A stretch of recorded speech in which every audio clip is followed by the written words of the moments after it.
RH, quer saber como voar no trabalho? É só usar a Flash. Com a Flash, você concentra toda a gestão de pessoas em um único lugar. Faça a admissão dos colaboradores e solicite mais de 8 categorias de benefícios. Ah, e você ainda pode fazer todo o controle de ponto. Conheça o novo onboarding integrado da Flash em flashapp.com.br.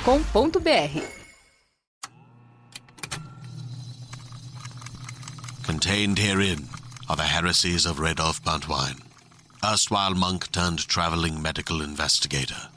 Join me as I study the secrets of the divine plagues and uncover the blasphemous truth that ours is not a loving God, and we are not its favored children. The heresies of Radolf Buntwine, wherever podcasts are available.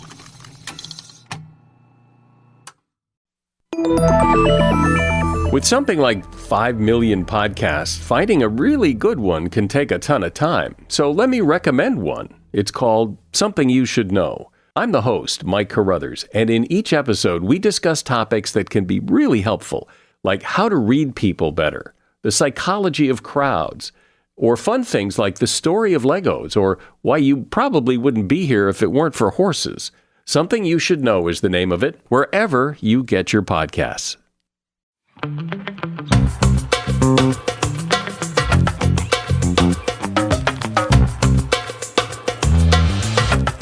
The Meghan Show. I'm so happy I can finally wear this shirt again. The way that I want to cross off all of my Biden shirts, and so I just have her name there. Yeah. So the shirt I'm wearing, I got it when we all thought that Miss Secretary of State Hillary Rodham Clinton was going to be president. So I have the shirt because Trump kept calling her a nasty woman. So I have a shirt that says Madam President, if you're nasty. And which is also a callback to Janet Jackson. My name is Janet. Miss Jackson, if you're nasty. So it's been sitting in my drawer for so long. And then today I was like, I can wear this. I can wear it. Because someone's about to be in the White House serving cunt for the first time. I can't wait. I can't wait. And I can't wait for our first man. Yes. Our first man. And you know what? The first man's name should have been Doug. Yeah. That's actually exactly how it's supposed to go. This is how the story is written. And I'm loving it. And you know who would appreciate your shirt is the resident Hillary Clinton stan and former campaigner, essentially, is Mott's. He would love it. Yeah. I have a Marc Jacobs shirt that's really cool that has her face on it, and it's kind of bleeding into the flag. Oh, sick. And it has a red ring around. It's like a baseball type shirt. Mm-hmm. It has a red ring around the neck and on the sleeves. It's so cute. I gotta find that too, because I still proudly wear that. Oh my God, yeah. I love her. But Mott's loves her more. I love her. She's from in Arkansas. She's not from Arkansas. She's from Chicago, but Bill's from Arkansas. So you've got the hometown love. Both you and Mott's have the personal connection, which is why no matter how much I love her, I will never get to that level of having had Bill Clinton and Hillary make me a fruit salad in a bathrobe, which is what Mott's has. Also, learning that my grandmother was, when she was first lady, when Bill was governor, my grandmother was her luncheon caterer. That's crazy. I know. No one just thought to mention this before. I literally was going to send you this TikTok because I was like, Melissa, this is you every time you've had something where, won't say specifically, but your dad going we're definitely related to this person. And you're like, okay, chill. And he's like, no. And then after, I think your dad had less than 48 hours, and he found the connection and called you and was like, here you go. And it was like, okay, he shoots big, but he does come through. Yes, he does. There's this one TikTok of this person who was talking to your parents, where your parents drop some heavy fucking lore and pretend it's so casual. And it's you're a full grown adult. And the whole thing is well, sweetie, you never asked. It's oh, see that person? That was almost your father. And I was meaning to send that too, because I was that's so fucking funny. Was it for the one that went to, I think, high school with Pharrell? Was that it? Or they dated? They were... No, it was not. It's just a bit. It's literally a sketch about when you find out your parents just drop some like insane lore, like so casually. And you're like, why have I heard the same stories 1,000 times? And then one day you just drop something massive that I've never heard about you. And I was like, that's so fucking accurate. There's this girl that was like, Pharrell was almost my dad. And like her mom she dated. There's several pictures of her and her mom and Pharrell together, like dances and stuff. That's a win. Mm-hmm. I would be a little sad. Yeah, me too. Slipping through my fingers all the time. Well, welcome back to Don't Blame Me, where we give you wonderful, amazing, life-changing advice for Meghan and Melisa. We are Americans for the next however long when this episode comes out until the closing ceremony. Mm-hmm. And then we're women of the world. Well, I'll take it to November and see. Oh my God. We are. True. Well, I'll see where we land in November. Exactly. When I see our president, Madam President, that will still be an American. Yep. So on this podcast, we give you wonderful, amazing, life-changing advice because we are both wonderful and amazing. And our advice, some may say, is life-changing. And if you want to call in for an upcoming episode, you can leave us a voicemail at 310-694-0976. International listeners, you can send us an audio message at meganpodcast@gmail.com. And for the audio version, you need to keep it under 3 minutes. We ask that you write it all down, practice it a few times, and then just read it out loud, whether you're recording the voice memo or the voice mail. And then for the written version, keep it under 300 words. For all of them, they are anonymous, but we do ask that you're 18 or over or have your parents' permission. And you let us know how old you are and all of like the relevant info so we can give you the best advice. So if it's about a relationship, how long you've been together, think of it like an essay we've said. So you've got your thesis statement, you've got your little points of evidence, and then you've got your conclusion, because we do want to give you good advice. And any bad advice we give you, A, you can't blame us for, and B, it's usually not on purpose unless we're being intentionally chaotic, and we'll let you know if we're being intentionally chaotic. Right. Sometimes I like to be a little messy. And I would say, I wouldn't do this, but... See, mine's the opposite. I go, the mature thing to do is this, and I wouldn't do that. What I think you should do is this. It's a little toxic. It's a little fun. But yeah, we also have a Facebook group you can join if you are looking for a fun community. And if you're looking for a very in-depth community, if you're looking for new friends, new people to hang out with, or just to listen/watch the podcast without ads, you can join our Patreon. It's a great time. Meet lots of new people. You would be, I would say, like a challenge. I would love someone to join who we don't have any, like, you might be like, no one from my state listens or no one in my area. Promise you, at this point, we haven't gotten anyone in an untouched corner of the world yet. Yeah, that's true. And we always have someone who's a hop, skip, and a jump. And if not, we will automatically go, how close are you to New Zealand? Because that's the one that we know is the farthest out. Yeah, but also, it doesn't matter where you are. Erica will find you. Erica will show up. If you live in Antarctica, Erica will buy a full little puffer suit. She'll show up, penguin, little anchovy treats ready, and Erica will be there to meet you. It's a great time. Erica's the PR manager. She's head of communications of the Patreon group. And then we have our social chair, Charity. Charity's without a doubt our social chair. I'll think of everyone else's titles. Write it down. Don't leave anybody else. Don't leave anybody out like you did with the characters. Yeah, but at this point, people know me. They go, Megan forgot. And you know what she did? If Megan's going to do anything, just forget. And it's not personal. That's true. At all. And if you're joining the Patreon, you know that shit's not personal. I forgot to tell people that Mons was in the pilot episode of, what's that show? Werewolves. Teen Wolf. I dropped that lore like weeks ago, a month ago, and everybody was like, excuse me, why the fuck have you not brought this up? And I go, I didn't? So weird.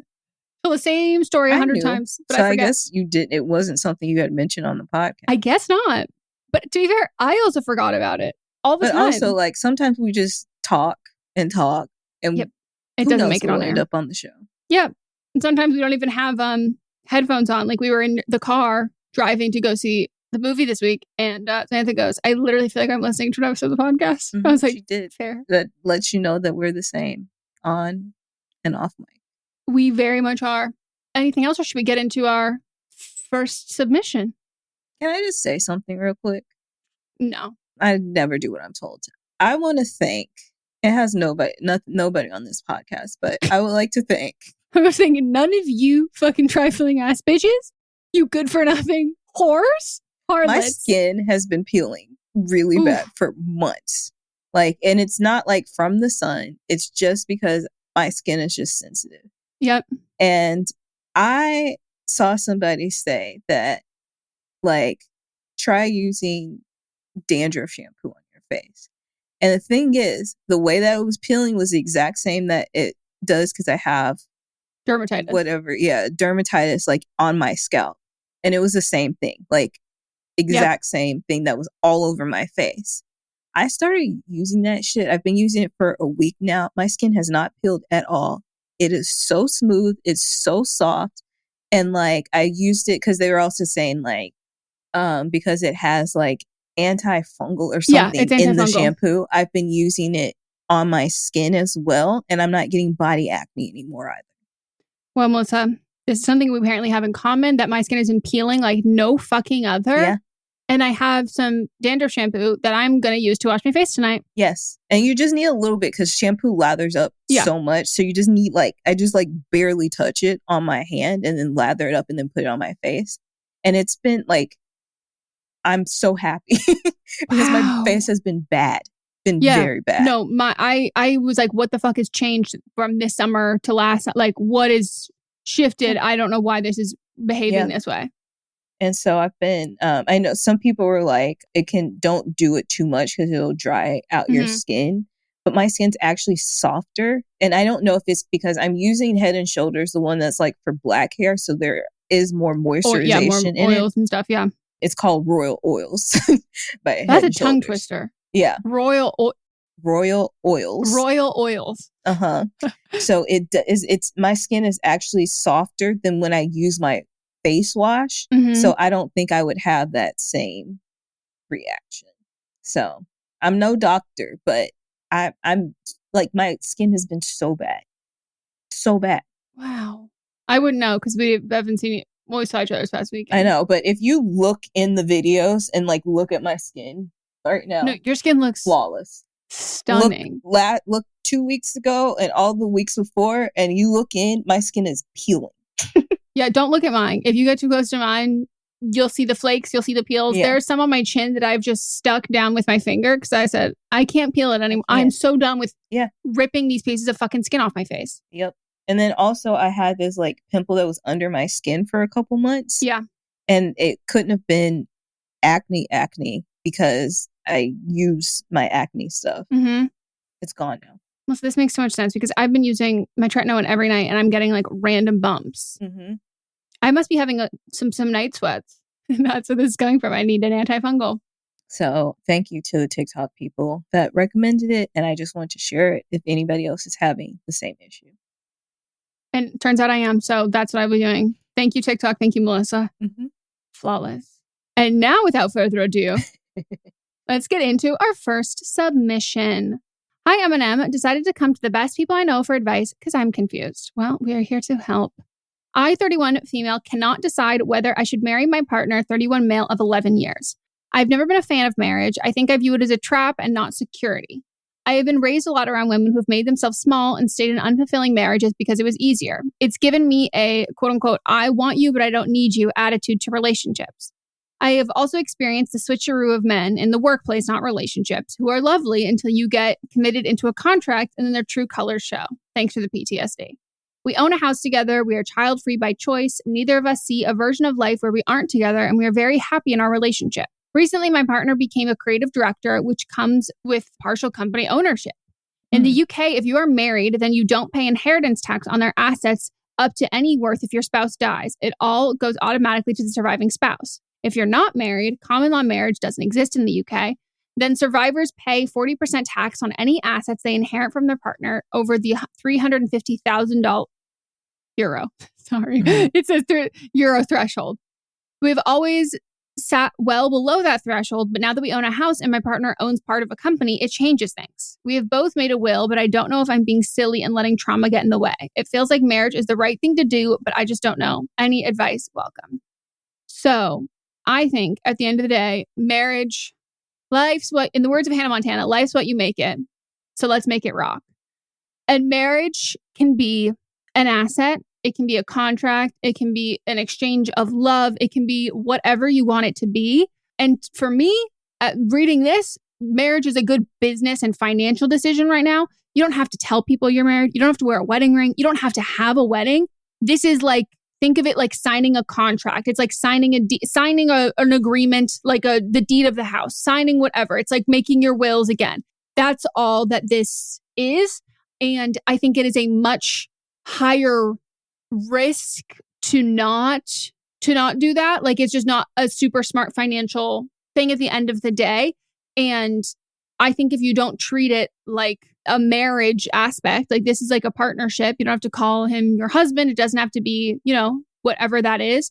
But I think that it would be a very good idea. And at the end of the day, I think you're comparing this to like, you've had it in switcheroo of men who are lovely until you're into committed contract with them. You own a house together. You're in a committed contract. If that switcheroo is going to come, it would be for that. And I think like if that switcheroo comes at any point, it's going to come regardless if you're married or not. You've been together for such a long time. And part of like the reason why, like Miles and I always want to get married in general, but like part of the reason why we were like, okay, because I used to like not be as super keen on the idea of marriage, was that like thinking of like medical stuff wise, I'm like, I don't ever want to get surgery without you being my next of kin in a way that is like legally enforceable. And if you are not family in the eyes of the law, there can be loopholes with that kind of stuff. So I think that, obviously having a will written is great, but 40% is a fuck ton of money. And like, God forbid anything were to ever happen, you would want to be protected in that way. And I don't know what the prenup stuff is written up there, but I think if you are happy with the contract of itself, I would think of it just like any other contract. Yeah, I think you had bad people. Like, I think you just had bad examples of what marriage is, and that's what you were surrounded by. And those people either picked wrong or they were forced into a situation that they didn't necessarily want to be in. And you've been together for a while. You already have commitments to each other. Just because you've been around terrible marriages doesn't mean that your marriage would be terrible, because you're basically living like a married couple as it is. The only thing changes now is a piece of paper in your bank account. So I think that like it would be wise of you to get married. And like Meghan said, nothing has to change. Like, you don't have to say this is my husband. You can say this is my partner, whoever they are to you. You can say this is whatever. Nothing has to change. You don't have to wear a ring. It's just a legal document stating that this person is who I'm connected to until we decide that's not what we want anymore. Yeah, I think as long as you have a conversation about like this not changing either of your expectations of the relationship, then I think that like you've already broken the cycle, because having a bad example of relationship set for you, it doesn't really matter if those relationships were between people who are married or weren't or whatever. Like, you're not going to suddenly become that. And like, if you're anything like me, you might have already gone through relationships that are mimicking the ones that you saw growing up and doing all of that, that like you've been with this person for this long. You've got a great relationship. You've already broken that. Like, you've already broken that cycle. It's not going to suddenly be a self-fulfilling prophecy like that, because you're also not going to be treating marriage the same way as those people that you saw their relationships growing up. So I think as long as like your expectations and your partner's expectations remain the same for what the relationship is and like what the marriage aspect of it means, I don't think this is a better or worse reason to get married than like just being in love and wanting to be in love. Like, and you are in love. Like, I think that marriage should always be thought about pragmatically from a sense of emotion and like how you feel about this person, whether that is love or just deep care or whatever, but then also the contract aspect of it. You've got both of those things. And sometimes it's just like maybe takes a minute to shake off the expectation that you had and you never thought you'd be in this position. And this is a really good position to be in. Yeah. And I wouldn't throw it away for anything else. Congratulations. I'm happy for you. Yeah. Get that bag, girl. Get that security. God forbid anything happens. I don't want anything to happen. But also the house too. Like, Right. yeah. Protect your assets. All right. We're going to take a break.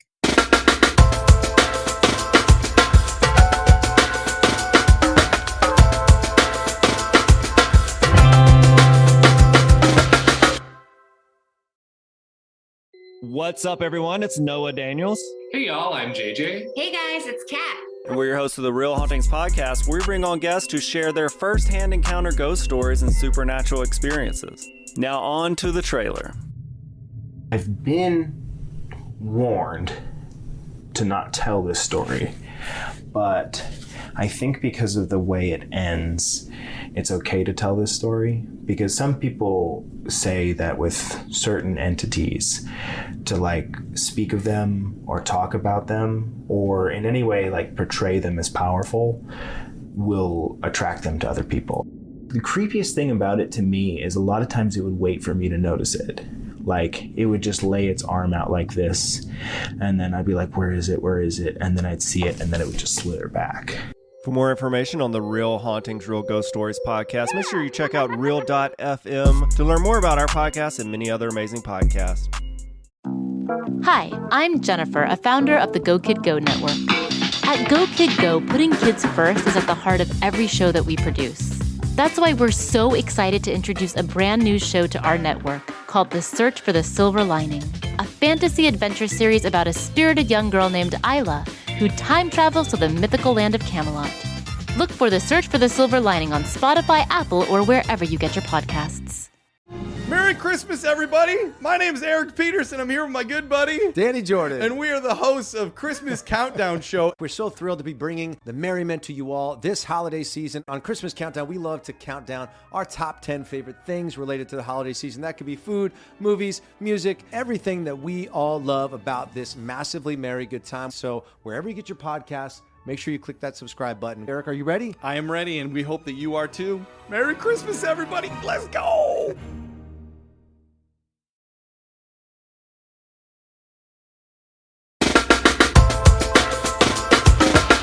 And we are back from our break, and it's time to get into the next one. I'm Meghan and Melisa. Love the show. I'm a longtime listener and first-time writer. I'm 31 years old, she, her, and my best friend, 31 years old, she, her, ghosted me cold turkey. I have other best friends, but this one particularly is special, which makes letting go a lot more difficult. She's been my best friend for over 18 years and is my oldest friend. We kept our friendship strong and met up regularly despite her changing schools during her sophomore year, moving to a different city for college, and eventually living and working in a different state after graduation. However, there was always a bit of an unspoken dynamic in our friendship where she was better than me. She got better grades, came from a rich family, and therefore went to better schools and more provided for her in life. She ended up with a degree from a fancier university, working in a prestigious job that paid more, and found an attractive, successful boyfriend. As we grew older, a lot of our conversations revolved around her climbing the career ladder and making more money. Even though I wasn't as successful and made less, that didn't bother me much at the time because I loved her like a sister. Fast forward 3 years ago, I managed to find a job that paid as much as hers. My career started taking off, and I found my own attractive, successful boyfriend. Around that time, she hit a rough patch in her career, and she broke up with her long-term boyfriend. Suddenly, the tables turned and our dynamics reversed. Coincidentally, this was around the time we started to drift apart. She also started bringing up weird comparisons like, you have a designer bag, so I bought one too. You get your nails done, so I did too. And I want to find a boyfriend just like yours. A year ago, she completely stopped texting me and would never tell me she was in town, leaving without seeing me. She lives down the street from me when she visits. Because of this, I haven't contacted her for over a year and recently accomplished my dream of moving to London, UK. This is someone I saw as a lifelong friend and would love to keep the friendship going, but it seems like the feelings may not be mutual. Should I keep this friendship dead or bring it back to life? How would you go about this? Well, how I would go about it would let it be the decision has been made. But I don't know if that's how you would like to actually go about it.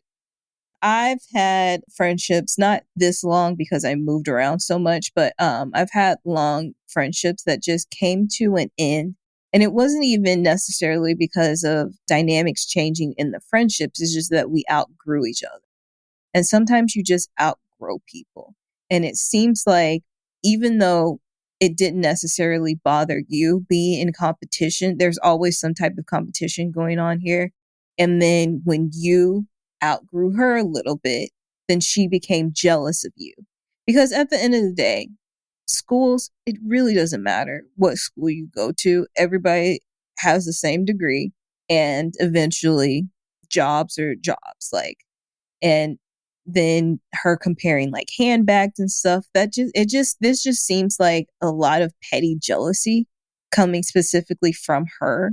And then like, you're doing great and she's not able to see that. And especially when y'all live down the street from each other, I would just let it be. But if you actually like want this to happen, send her a note, a text message, leave a voicemail, just stating your feelings toward the situation, and then you put the ball in her court.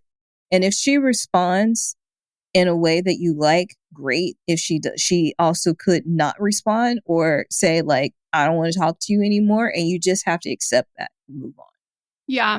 This is like so like wildly immature to me that like this is something that like I would have expected, and like it happens in like high school. So like I was never like the smart kid, but I had friends who were like very smart, and then they had friends who I used to be friends with who were very, very smart. And like, you know, naturally I was kind of like, I don't love being like the jester of this kind of group. And so like I just stopped really being friends with those people. But then my friends who were very smart, but like were not pretentious like that, they had these other friends who were like really enjoyed having friends who they deemed of their caliber. But specifically so they knew how much better they were. Because for me, it's not even competition. And like, I can't even actually fathom how hard they're in the same classes or whatever. It's like all those things like when they want someone who they view as a peer to then put themselves above because that person knows how much better they are. Mm-hmm. It's not just like any old person or whatever. So to me, that's like something you grow out of in, again, high school, because you get humbled by whatever. And you know, this person specifically got humbled by not getting into the school that they assumed they were going to get into. And they found out that like there were other people who were really fucking smart, who were smarter than them, who didn't talk about it all the time. And they were shocked by all of this. But then also you think like then in college, there would be something like that, but you guys didn't go to school together. And so it seems like, to me, this is like such a very sad. And if I was in her shoes, I'd be like super fucking embarrassed that this is like what I value my self-worth as, is not just like how well I'm doing, but how well I am doing compared to one of my closest and oldest friends. And that to me is like, I don't know how you have handled being in a friendship like this for so long, because there's no way, like you have recognized this and you've kind of been okay with your place in it. And that's because like you didn't resent her for her abilities or whatever. And like you also didn't take it to heart to be like, you didn't value you as lesser than. It was just different circumstances. And I think you assumed that that's how she felt. And like, she would just be just as happy for you if the roles were reversed, and she's not. And like Melissa, like this for me, like it would kind of just be like a very shitty end to a friendship, because it's kind of that realization of going like, this is how you've seen this whole time. And like, this friendship feels kind of conditional.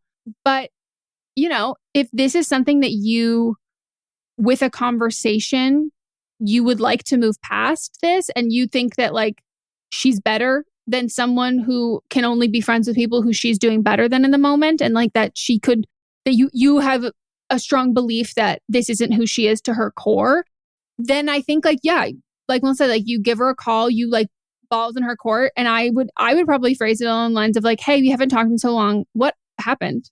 And like, just leave it at that. Like, what's going on? Because she might feel really embarrassed to be like, I really didn't like how I was like viewing you as competition. And like, I just really didn't like that. And I didn't know how to like circle back. And I've been doing a lot of work on myself or whatever. But I think like, if you're going to have that conversation, be prepared for her to have done none of the work, and be prepared for her to like need in that moment to place herself higher than you. and degrade you so she feels better. So I think if like you go into that and you're okay with that, this is one of those things where sometimes I think that like the risk of finding out the truth is something that maybe I don't want to hear.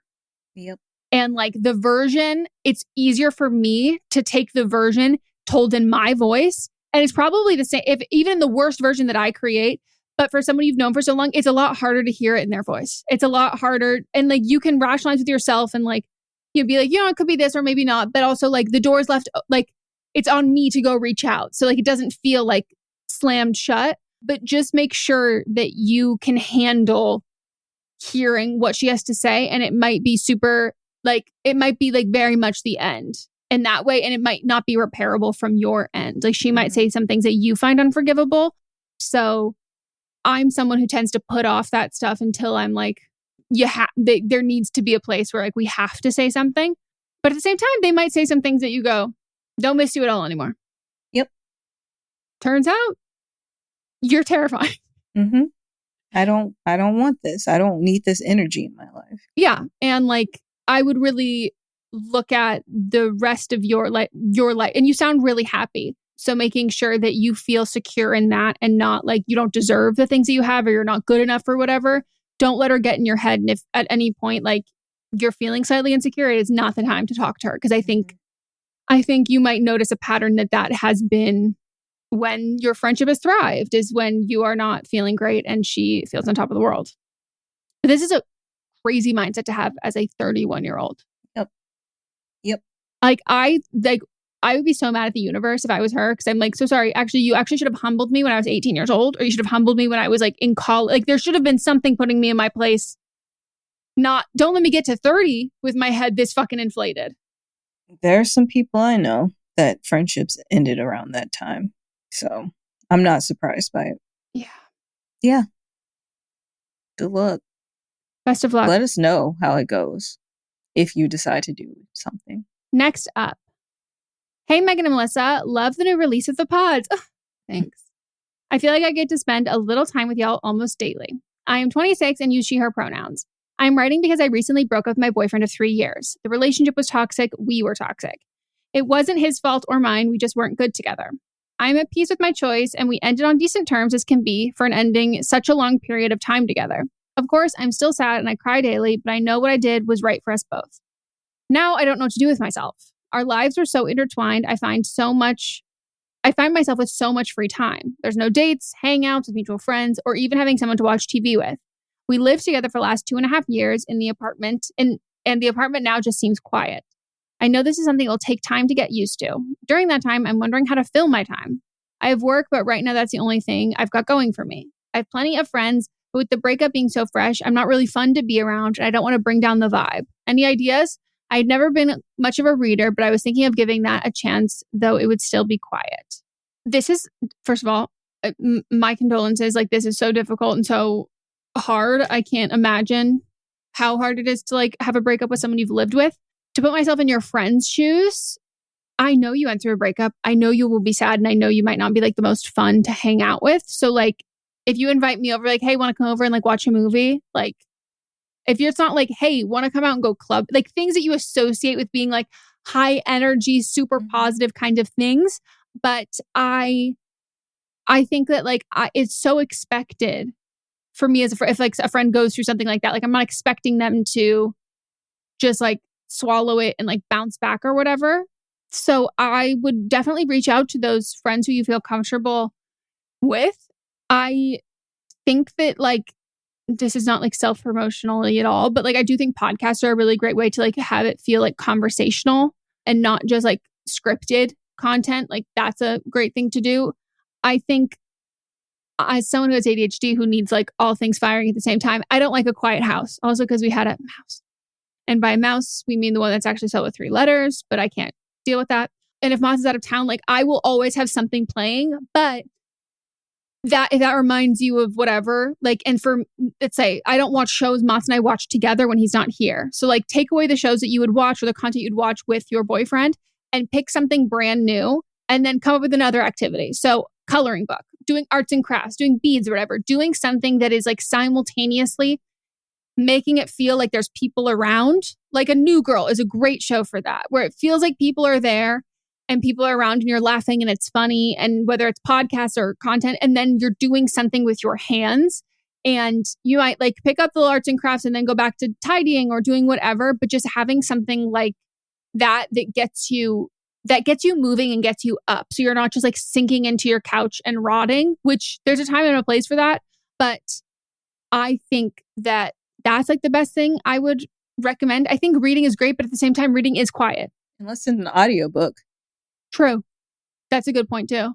Or like even starting a little garden, like doing something around the apartment, especially it sounds like you are living in the apartment you both lived in together. Starting a project that changes that up. Like that's a really good place to, it changes your environment too.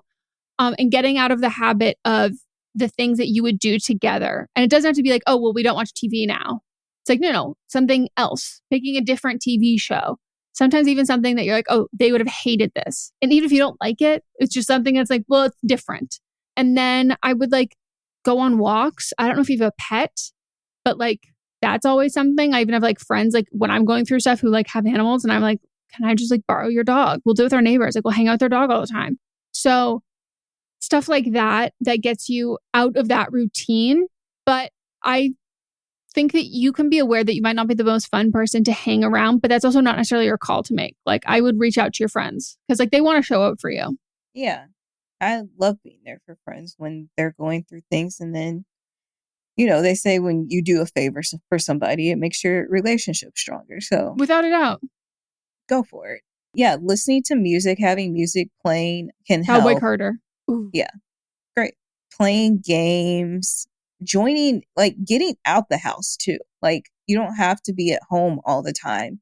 If you're able to, and like there's stuff going on in your community, see if there's like local things that you're interested in.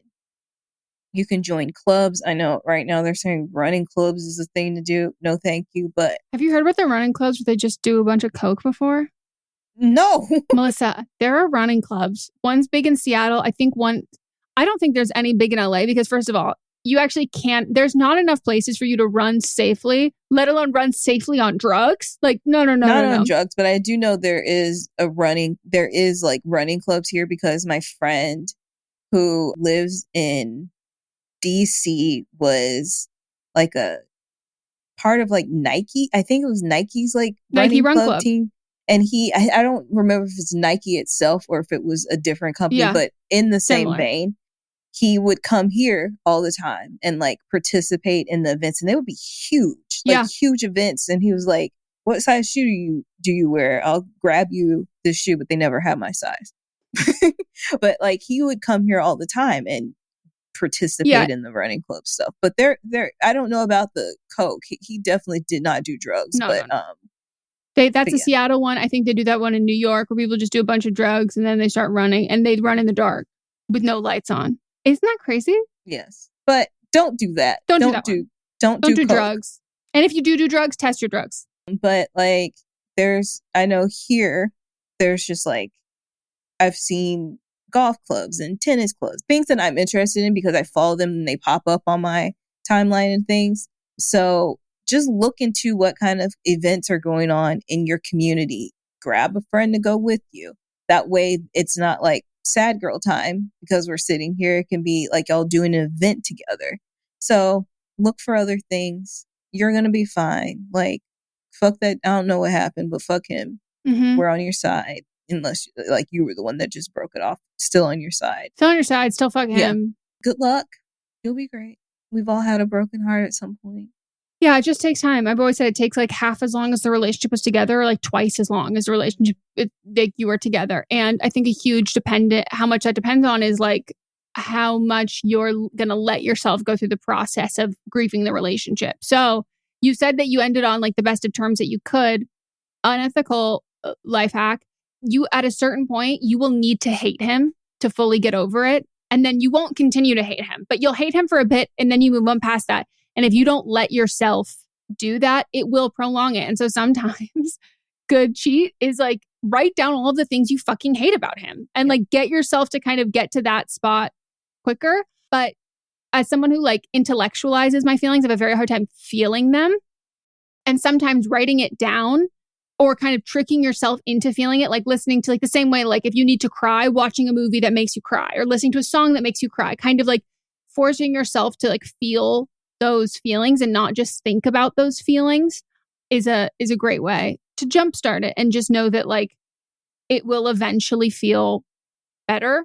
But like in order for you to shorten that time, you have to put that work in. And part of that work is like recognizing the flaws in this and not just like putting it on you or like whatever. Like you've got to break it down like you would, I don't know, like anything else. Like if you like bird's eye view of your life as a Bridgerton story, you know, and you're like, I got to get over this so I can be the diamond of the season and go whatever that is. It sometimes is easier to write that down and even write it down in third person, like it's not about you. It's about somebody else. And that can sometimes be easier. So, and then also what advice would you give a friend going through this? And would you want a friend to call you? That's sometimes a good thing. Again, taking yourself out of your own experience and your own body and your own life and being like, how would I want the people who I say I trust and I care about, how would I want them to view me in moments when they needed me? Would I want them to like not reach out? Like, no, like I want to give people the opportunity to show up because that's usually what people want to do. But I'm so sorry. It will get better. And best of luck. And I'm sure if you're in our Facebook group or in our Patreon or whatever, people would love to give you like recommendations of other activities and like fun things to do. So just let us know and we can, let us know. We'll add you to the Facebook group already or join the Patreon. It's a great way to meet people too. Great way to not have like silence in the background too. Because we've never once been silent. Yappers. Yap o'clock. All right. We're going to take a break. Woo!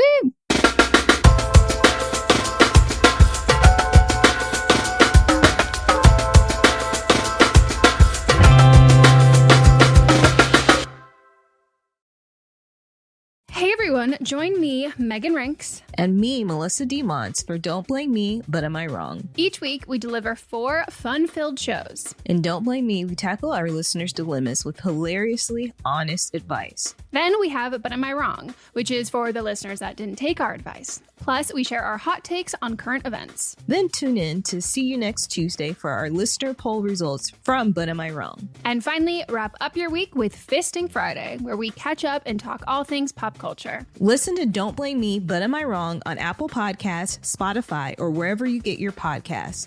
New episodes every Monday, Tuesday, Thursday, and Friday.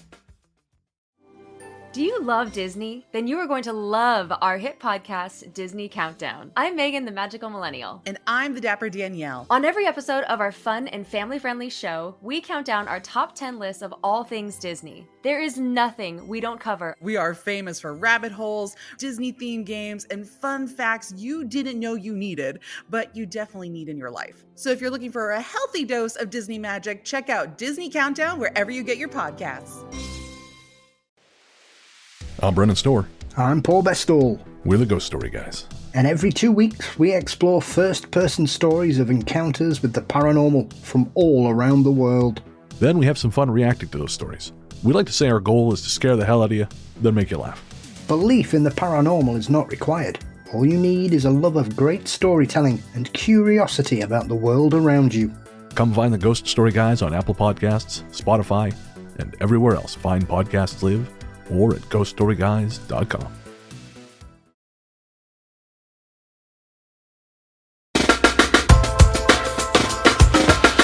And we are back. It's time for the last one. Hi, Megan and Melissa. Trigger warning for this write-in contains talks of dieting, weight loss /ED. I'm writing in for advice about my mom, who you could call an extreme almond mom. I'm 23, she, her, mid-size. In the past 5 years, she has been tracking her calories every day.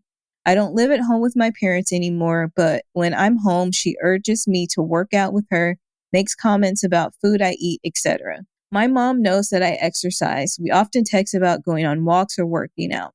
I asked her in the past to stop making comments on my weight or what I'm eating. I'm insecure and it hurts.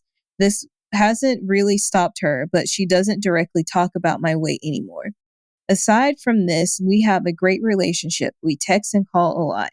Recently, she texted me and told me that my dad, who is overweight, was diagnosed with a health condition and needs to start dieting and exercising.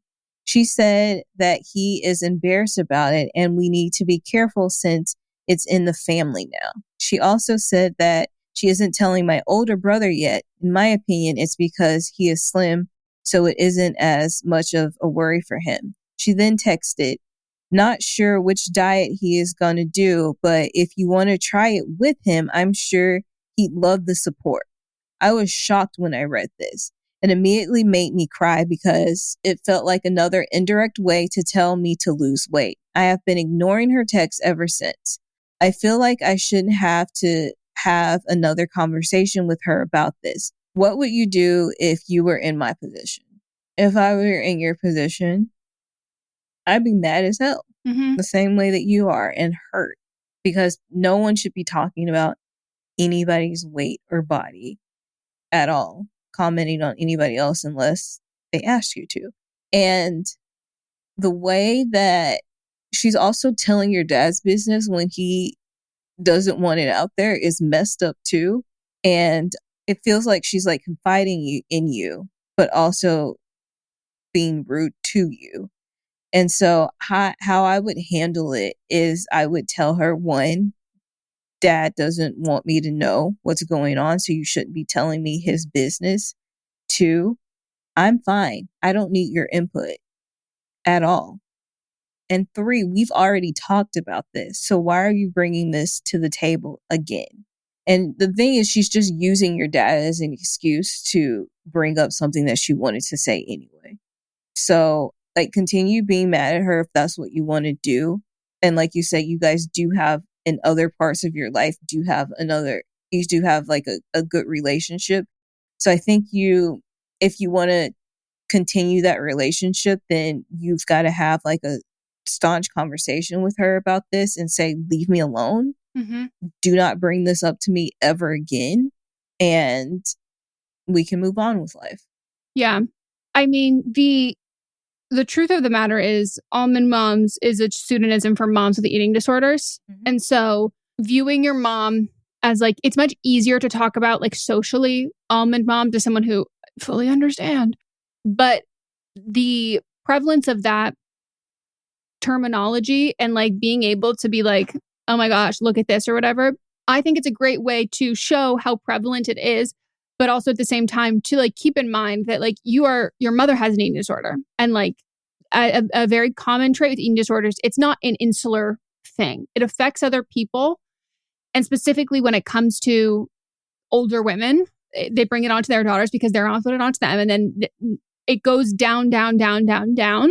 And I've found that like when having conversations with people of this like age range about it, at this point in my life, not years ago, but at this point in my life, I fully ignore it, or I change the subject, or I say like, that's kind of, I don't like talking about that stuff. That's kind of, yeah, that's a little odd. It's uncomfortable. Like I'm not interested in like body conversations. Like I just think like we have so many other things to talk about that are like so much more interesting. And like, you know, making people feel like silly for bringing it up. That's like, what a frivolous thing that like, I think we're so above that kind of topic. Like, have we really run out of things to talk about that it's like the least interesting things about people is like their bodies. Like, I'm not into that. And like Melissa said, like, I think you need to have like a really strong conversation with her, and you already have at this point. And so she knows, she hasn't forgotten about this. And like Melissa said, like she's using your father to talk about your weight. And that's her intention. It's not just like a byproduct of it. And she's also specifically telling you that she's not telling your brother. So you know that if you looked like your brother, she wouldn't talk to you about it. Like it's all super intentional. It's all super calculated and mean. And I know you say you have a really good relationship with her, but at what point does that change? At what point does her not respecting the boundaries that you've set up about this that are like very reasonable and expected, if she cannot adhere to that, that will change your relationship. And the thing that I worry about in these cases is that like you can only brush off these comments for so long. And if this is how you grew up, I'm sure you've already done so much unlearning of this. And like you already have a voice in your head that talks about your body. And like it probably sounds like your mom. And you've probably had to do a lot of work that probably only really started once you were out of the house, that you were able to get rid of that and get rid of that as much as humanly possible that like by the time we recognize that like this person is not a healthy person for us to be around, that's usually because the impacts are lasting when they're not even around. Like that it's affecting you in that sense. So for me, I'm really like cut and dry when it comes to relationships like this at this point in my life, because I was not before. That like huge boundary. If you bring up my weight, your weight, anyone else's weight, your body, my body, anybody else's body, in any terms, regardless if you think it's about health, regardless if you think whatever, any aspect of dieting, anything about calories, anything about food, you are more than welcome to have a very toxic relationship with food and your body on your own time. Not when I'm around, not putting that on me. And if you do, I will leave. And at a certain point, I'm not coming back. And I want to have a great relationship with you, but you do not have a great relationship with your body. And your body is a part of my body. And you having a bad relationship with your body makes me have a bad relationship with my body. And if I lose weight, if I gain weight, that bad relationship will stay there. So I would love if this was something that you could work on and how you talk about yourself. But again, if that's your business, if you can't, that's totally fine. But I am drawing the line here that I want to have a relationship with you, but I don't want to have a relationship with you with this behavior. Like this, I won't accept this behavior. And like the first 2 times, be like, okay, that's one time. I'm letting you know right now I'm leaving because of this. The next time you bring this up, I won't even tell you why I'm leaving. I'm just going to leave. Then you leave. The third time you leave. And at that point, let me know when you're ready to you can start talking about this. And like, it's hard. And it's a very, very hard habit to break, especially for a certain generation. Like it's really fucking hard. And I've had much better success with peers my age of like them bringing it up and me being like, hey, I really don't like love talking about this stuff. It's like not good for me. And don't want to control anything you're doing or whatever or anything like that. I'm just the wrong audience. So like, I don't want to be around for that. And it's a lot easier in young people because we also are having kids later. So we saw what our grandmothers did to our mothers and we haven't had kids before we were able to recognize that pattern. So we've stopped before inflicting that on our future children. And they never got to that point. So I think that like 3 strikes might be something that you feel like is not doable. But I think if you can show that like, you say you have a good relationship, but you need to walk out of the room every time this comes up because it's right now, are you only having a good relationship because of what you're tolerating? So you might notice that you're leaving a lot more and you need to follow through in the consequences for her to deter her from having these conversations. And sometimes if she calls, it's hanging up. She might find it rude. That's okay. I hang up on people all the time. Yeah. They still call back. And you don't answer. Right. There you go. So like drawing a very clear boundary, and you might want to cut out the stuff that, I'm saying, which is very therapeutic about her issues with her body, but you can make it all about you and being like, this is not helpful or healthy for me. And if you are unable to not talk about my body or other people's bodies around me, I will not be around for that. But it's a tough thing. And I like so fucking wish we could, there was a way, this generation, like I look at our generation and I'm like, we've done so much fucking work at this, like leaps and bounds of all of the things that we've gone through. I think this is the most drastic change. I do feel bad. I feel for the adults. But at the same time, the information that we have out there that like is healing us, they have the same access to that, specifically if they have a kid who's letting them know that they're harming them. Because back then they didn't tell their parents that was harmful because it was all they knew. And I think it's one thing to cause harm because the harm was done to you and you still haven't even reconciled with the fact that harm was done to you. Then when you have someone telling you and you choose to do that because you think you know better and you think it's worth it in the end, like it's not it at all. So very good. That's it for the episode. Woohoo! We hope you all enjoyed. Hope you had a great time. Hope you're feeling patriotic. Hope you're feeling my birthday energy. Cacao! Happy birthday. I'm doing both. It's USA birthday. Oh, okay. Gotcha. Also, if you haven't yet, download my book, leave a comment, like it. I'll have all the information. Well, you download the app, REICT, and search for In the Dead of Night. Help me out. Do it. Do it.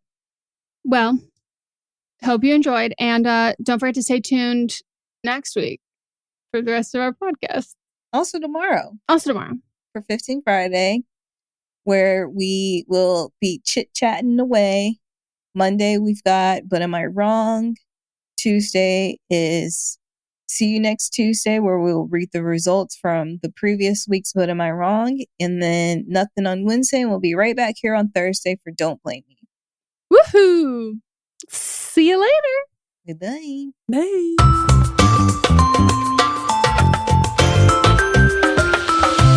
Don't Blame Me is a production by me, Megan Rinks. And me, Melissa D. Montz, plus Diamond Imprint Productions. Post-production sound and editing by Coco Lorenz. Production assistance by Melanie D. Watson. And music by Giacomo Picasso and Ryan Hunter. Welcome to the small town of Chinook, where faith runs deep and secrets run deeper. In this new thriller, religion and crime collide when a gruesome murder rocks the isolated Montana community. Everyone is quick to point their fingers at a drug-addicted teenager, but local deputy Ruth Vogel isn't convinced.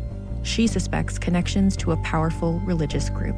Enter federal agent V.B. Laureau, who has been investigating a local church for possible criminal activity. The pair form an unlikely partnership to catch the killer, unearthing secrets that leave Ruth torn between her duty to the law, her religious convictions, and her very own family. But something more sinister than murder is afoot, and someone is watching Ruth.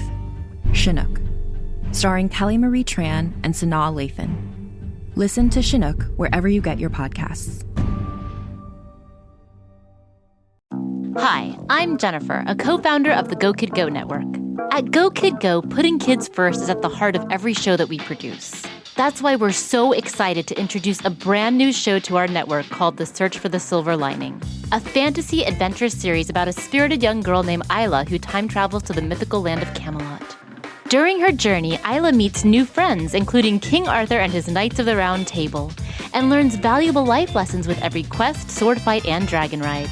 Positive and uplifting stories remind us all about the importance of kindness, friendship, honesty, and positivity. Join me and an all-star cast of actors including Liam Neeson, Emily Blunt, Kristen Bell, Chris Hemsworth, among many others, in welcoming the Search for the Silver Lining podcast to the Go Kid Go network by listening today.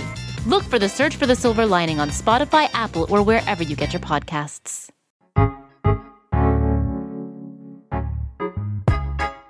I'm Laura Cathcart-Robbins, and I'm the host and creator of Only One in the Room podcast. Every week, my co-host Scott Slaughter and I invite you to join us for an hour and lose yourself in someone's incredible Only One story. We talk to the realest of real people, dealing with issues like infertility, addiction, human trafficking, and body shaming. Oh, and we want to be fair, so we talk to some celebrities too. Oscar winners, New York Times bestselling authors, supermodels, and even the most decorated U.S. Winter Olympian. Everyone is invited to share their Only One story with our listeners. This podcast is for anyone who has ever felt alone in a room full of people, which is to say that this podcast is for everyone. Download Only One in the Room wherever you listen to podcasts today.